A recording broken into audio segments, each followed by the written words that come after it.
Olá, bom dia a todos. Meu nome é Jason, para quem não me conhece ainda. Eu sou professor de História e o professor Nelson estava me substituindo. E a partir desse semestre eu retomo as minhas atividades. Vamos ver até quando, né?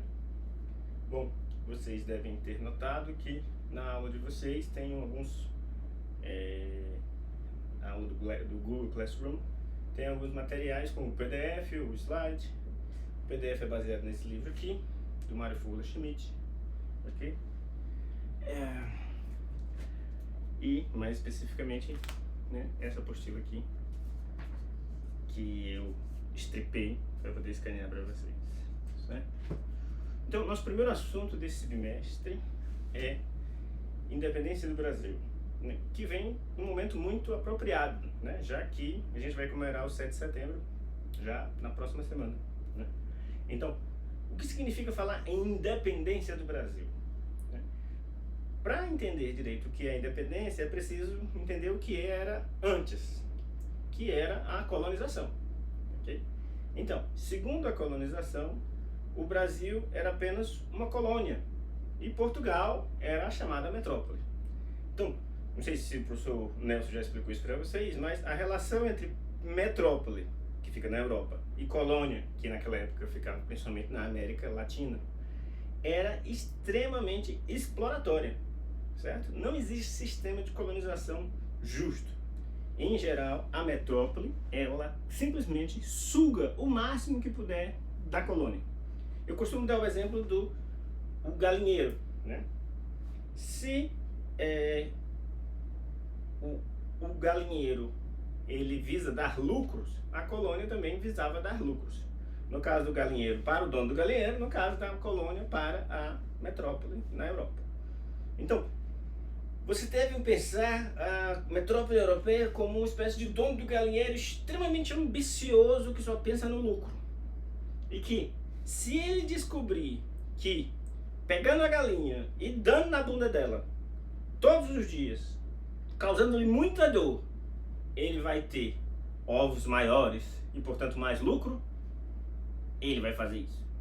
Então, a metrópole europeia, se ela percebesse que espremendo, extorquindo, usando de bastante violência contra a colônia, no caso, o Brasil, ela conseguiria mais lucros e os portugueses fariam isso sem dó nem piedade.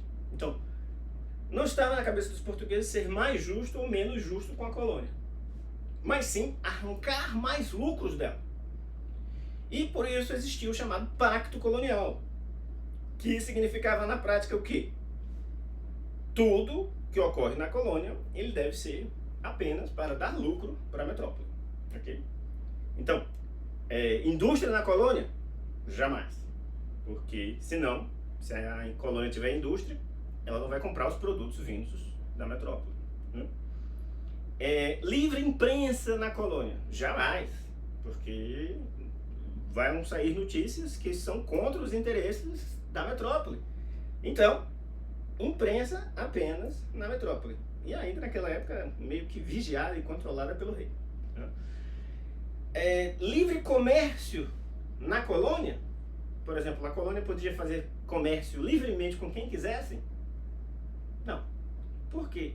Achava-se que, se outro país viesse e oferecesse um produto para a colônia pelo menor preço, obviamente os colonos iam comprar esse produto e não iam comprar da metrópole. Então, a colônia só podia fazer comércio com a metrópole. Percebam que o tal pacto colonial não era nada vantajoso para a colônia, né? A ideia de pacto, em geral, ela pressupõe que é boa por dois lados. Não era o caso. O pacto colonial ele era vantajoso apenas para a metrópole, não para a colônia. Então, a colônia ficava exprimida pelos interesses da metrópole. No caso do Brasil, a metrópole era Portugal.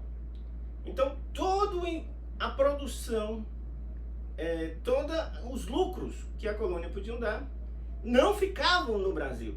Eles iam para a metrópole, no caso, Portugal. Então, os portugueses ficavam com tudo e os brasileiros ficavam com nada.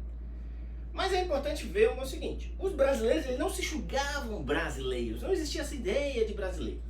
Essa ideia vai existir justamente a partir do que a gente chama de 7 de setembro, a independência.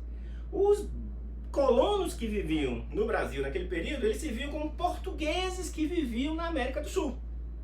Né? Então, eles não se viam como brasileiros. Portanto, para alguns, eles estavam trabalhando em prol dos interesses do rei. E para eles estavam tudo bem. Né? Já que eles se julgavam portugueses longe de casa e o rei era de todos os portugueses. Né? Quando é que as coisas começaram a mudar? A gente vai ver que nas outras colônias da América Latina, as coisas ocorreram de forma muito diferente.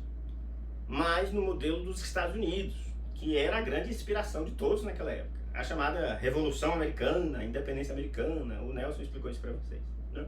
Então, o modelo dos outros países latino-americanos, México, Argentina, Peru, né, era o modelo americano. Não, isso não ocorreu no Brasil. No Brasil, as coisas ocorreram de forma muito diferente do que no resto da América. Não só da América do Sul, América Central, mas de toda a América, incluindo a do Norte. Por quê? Por causa de um episódio fundamental que vocês precisam lembrar, que é a vinda da família real portuguesa para o Brasil em 1808. O rei Dom João VI, de repente, decidiu vir ele, a família inteira e a corte com mais milhares de pessoas, cruzar o Atlântico inteirinho e se mudar para o Rio de Janeiro. Por que o rei fez isso? Bom, porque na cola dele estava um cara muito mal encarado. E um cara extremamente perigoso, que era exatamente um sujeito chamado Napoleão. Napoleão invadia todo e qualquer país da Europa que fizesse comércio com a Inglaterra. E naquele período, Portugal tinha um acordo comercial, né, muito vantajoso para a Inglaterra, né, talvez não tão vantajoso para Portugal, mas que naquele período era o que Portugal conseguia. E Portugal não conseguia se desfazer desse acordo.